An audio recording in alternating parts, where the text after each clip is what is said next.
السلام عليكم ورحمة الله وبركاته. كلنتي وعن أو ونكسن داود يال هالكني وبيستان برو ميديا wararkii ugu dambeeyay ee Dhuusamreeb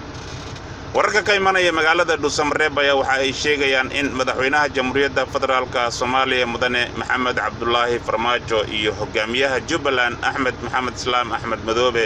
shir xasaasi halkaasi oo uga socday daqiiqadihii ugu dambeeyay iyadoo oo shirkaasi haatan uu soo gabagaboobay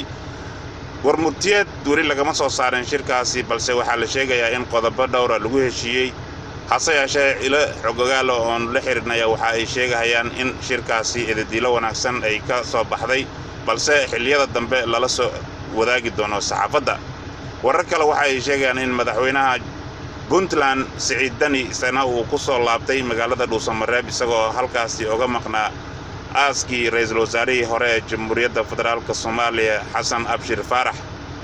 wararkaas iyo wixii kale ee soo kordhaba haddii aan la yiraahdo idaacaddeena xilliyada dambe aad ku maqli doontaan. Assalaamu calaykum waraxmatullaahi wabarakaatu. warkii aad kala socoteen Bestan Pro Media halkaas ayuu ku egyahay warka waxa idin akhrinaya anigoo ah dheereeya dhanka farsamadana Himaye warkiisa intaanu ku kulmi doono isma dhaafno.